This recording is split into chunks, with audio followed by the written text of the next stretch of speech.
So imagine you dedicate yourself to this one, like, hyper-focused project. You're recording update after update, observation after observation, and you keep going until you hit entry number 905. Right, which is just a massive number. It's huge. You would probably expect a document with that kind of tenure to be, I don't know, some grand sweeping manifesto on the meaning of life, or maybe like a really complex corporate strategy guide. Oh, absolutely. You'd expect something monumental. Exactly. But instead, entry 905 is about a plant. Specifically, it's about a plant that is surviving precisely because its owner decided to, well, stop caring for it so much. Yeah, it's pretty wild. It really is. So welcome, listener, to today's deep dive. We are looking at the digital record of a garden, basically to understand the mechanics of endurance. And, the sheer unwavering dedication that a number like 904 and 905 implies is absolutely staggering to me. Yeah, that's a lot of entries. It is. We are examining this gardening journal entry by an author named Ang, and it's titled Cultivating Resilience. Yeah. Crown of Thorns, Propagation Progress. A great title. Right, but that subtitle, Notes on Gardening, Part 905. Right. That is what really reveals the true weight of our source material today. Oh, for sure. This is a longitudinal study in patience and observation. We aren't just looking at like a passing fad or a quick weekend project. We are looking at empirical data pulled straight from the dirt. From the dirt. I love that. Yeah. And the subject of that data is a plant called the Crown of Thorns, or Euphorbia milii. Yes. The update we have is this singular snapshot that was published on May 25th, 2026. And today we are going to explore what this one brief update can teach you about true resilience, the illusion of, perfectly optimized environments, and this incredibly counterintuitive idea that stepping away from your projects might actually be the only way to make them strong. What's fascinating here is that Ang has been watching and documenting, and frankly, failing for a very long time to extract these specific insights. Yeah, the failure part is key. It is. The text implies this massive timeline of trial and error just to arrive at the conclusions we're looking at today. Okay, let's unpack the starting point.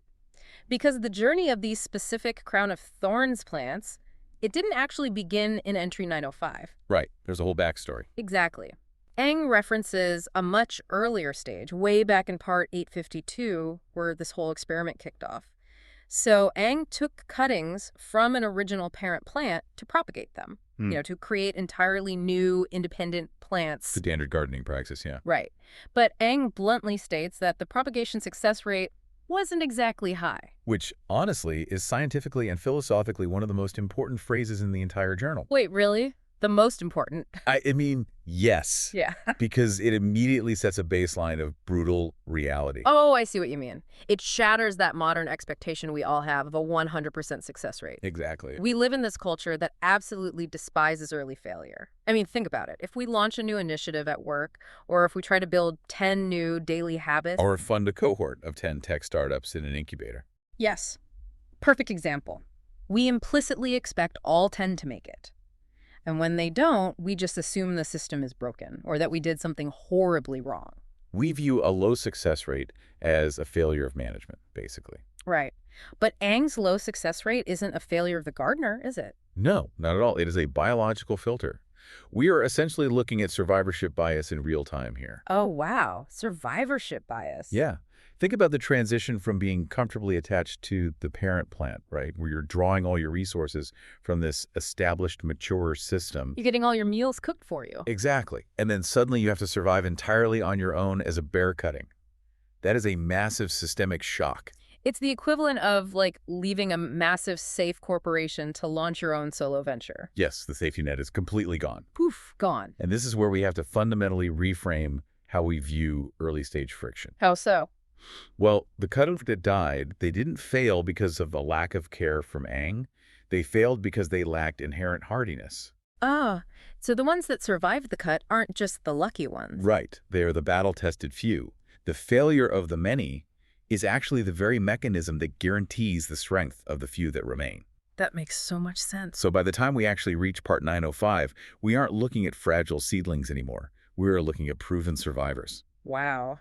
It really makes you look at your own abandoned projects or like failed habits differently, you know? Oh, for sure. Maybe they weren't meant to survive the cut. Maybe they were just part of the filter, clearing the way for the one idea that actually had the structural integrity to last. I love that way of looking at it. So, because they survived that brutal initial cut, these remaining plants possess this inherent tested hardiness.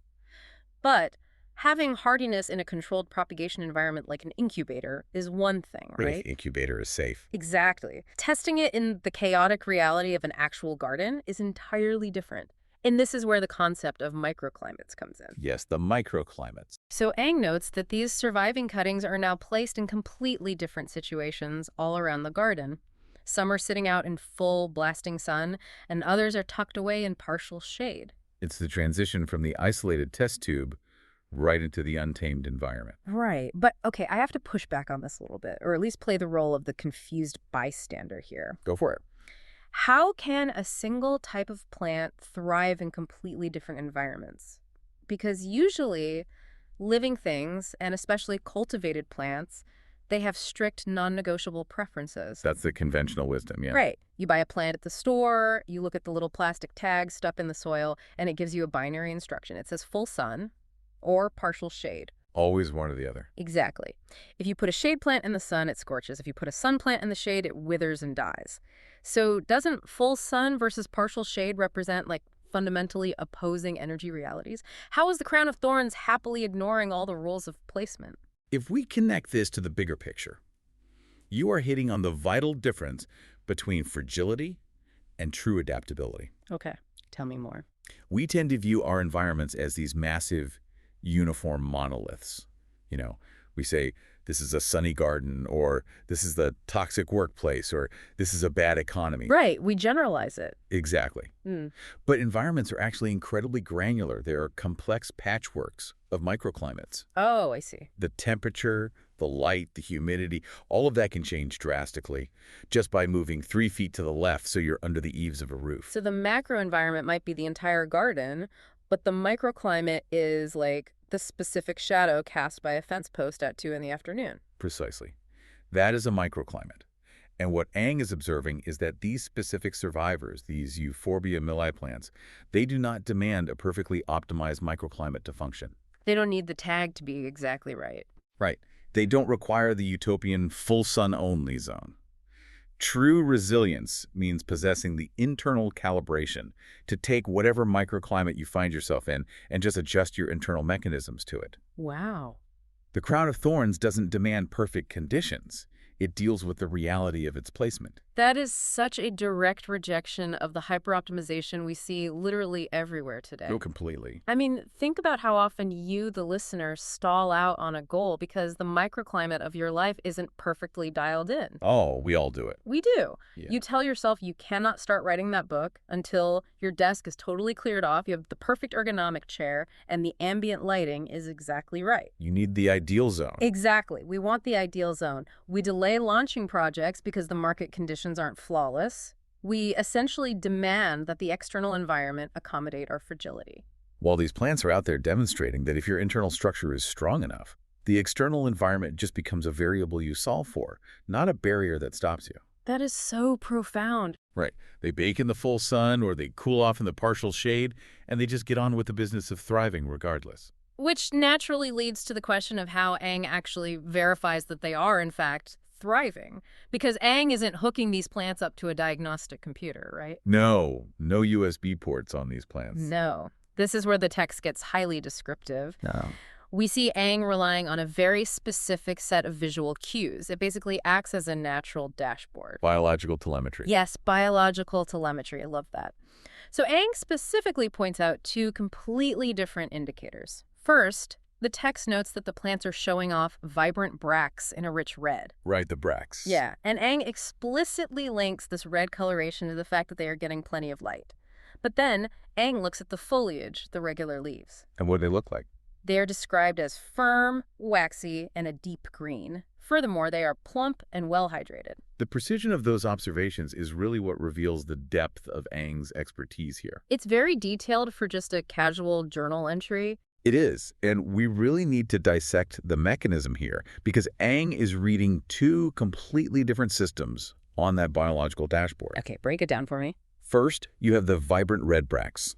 Bracts are specialized leaves, often associated with reproduction, and they are reacting directly to the environment. So they are the external sensors. Exactly. The bright red is the indicator light flashing to say the external energy intake is optimal, the solar charging is working perfectly. But if you stop there, you only have half the picture. Right. And that is the trap most of us fall into. Oh, absolutely. We look at the external indicators of success.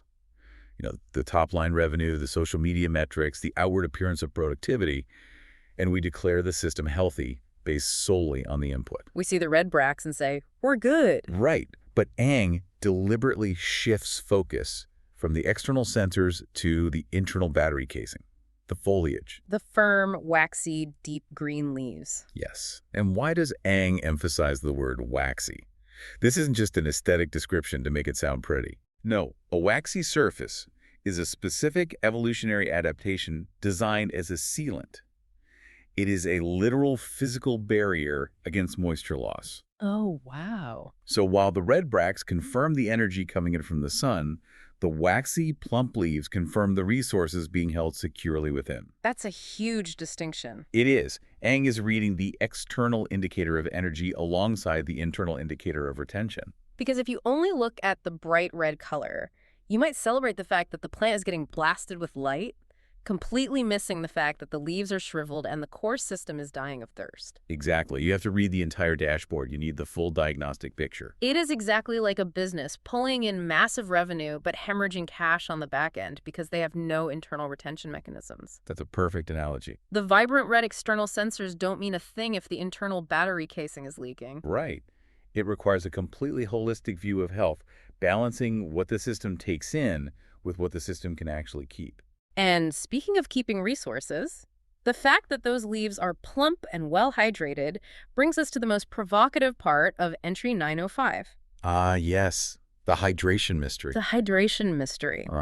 Because you would logically assume that to maintain firm, deep green, waxy perfection across multiple challenging microclimates, Ang must be micromanaging the water supply. That would be the assumption, yeah. You'd picture a gardener out there every single morning with a watering can, meticulously calculating the exact volume of water required for the sun plants versus the shade plants. Right, just hovering over them. But no, Ang attributes this incredible hydration to a, quote, sporadic watering routine. Sporadic. It's amazing. Ang says this random, inconsistent watering is actually doing the trick. This raises an important question, perhaps the most critical one in the entire text. What is the actual value of neglect? See, okay, I have to play devil's advocate here for a second. We do. Because this goes against every single productivity and caretaking instinct ingrained in modern culture. So what does this all mean? Ang calls it a sporadic watering routine and openly admits that the trade-off is a rather slow growth rate. Yes, slow growth. Isn't that just a convenient rationalization for bad gardening? Like, if Ang actually took the time to water them properly and consistently, wouldn't they grow faster, get bigger, and just be objectively better? Why are we celebrating a slow growth rate driven by a lack of consistent care? I get why you'd ask that, but it's because micromanagement is actually a sign of a weak system. And constant intervention, it actually creates fragility. Wait, really? It creates fragility? Yes. Think about it. If you water a plant every single day, you are removing the environmental stress that forces it to use its own adaptations. Oh, I see.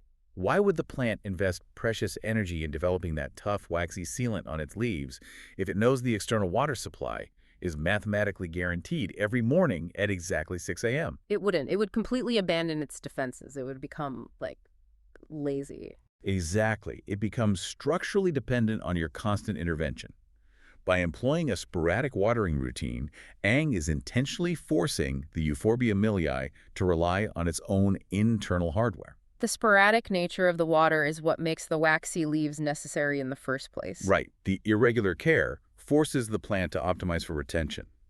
The neglect is actually the feature, not the bug. Wow. So what does this all mean for us? because society is obsessed with the exact opposite model. Oh, completely. We worship rapid, explosive growth. We want the overnight success, the massive quarterly gains, the hyper-growth tech startup. Hustle culture demands that we touch our projects every single day, optimizing every single metric. But we completely ignore the true cost of that explosive growth. The maintenance cost. Yes. Rapid expansion demands an immense, constant, exhausting flow of resources and maintenance. You have to feed it relentlessly. And if you stop, The moment you stop pouring water, or venture capital, or microscopic attention into a hyper-growth system, it collapses.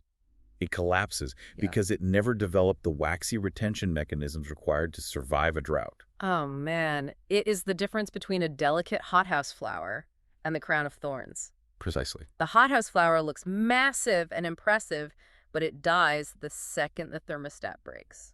Ang is presenting us with an entirely different equation for success here. The balance between input and growth is radically skewed toward endurance rather than rapid expansion. Even if it means growing slowly. Yes, the growth rate is slow. Ang freely acknowledges that as the trade-off. But look at the staggering return on investment. The maintenance cost is near absolute zero. That's incredible. Ang actually describes it as a species you can just place somewhere and let nature take its course. It is the ultimate exercise in intentional trust. You endure the brutal filter of the early propagation stage, you find the microclimate, you verify the dashboard is working, and then you step away. You step away. You have the discipline to just not meddle. And stepping away is often the hardest part for high achievers, isn't it? Oh, the hardest part by far. We confuse constant activity with actual effectiveness. We think if we aren't constantly hovering and tweaking and watering, we're failing at our jobs. Right, we feel guilty. Exactly. Ang's Part 905 is a testament to the fact that sometimes the most effective management strategy is trusting the system's inherent resilience and allowing it to dictate its own slow, highly sustainable pace. It completely redefines what it means to cultivate something successfully, succeeding not through constant anxious hovering, but through sporadic care and the profound discipline of letting a robust system manage itself. It's a beautiful lesson. It really is. Let's take a step back and look at the whole arc we have unpacked today from this one short journal entry. We began with the stark reality of the incubator, right? Understanding that a low propagation success rate isn't always a failure, but a necessary filter for hardiness. Yeah, that survivorship bias. Right, and that we watched those hardy survivors adapt to the chaotic reality of different microclimates, proving that resilience is about internal calibration, not finding the perfect external environment. From there, we learned how to read the biological telemetry. We separated the vibrant red external sensors, the bracts, which track the light from the waxy, deep green internal battery casing the leaves, which seal in the hydration. Right.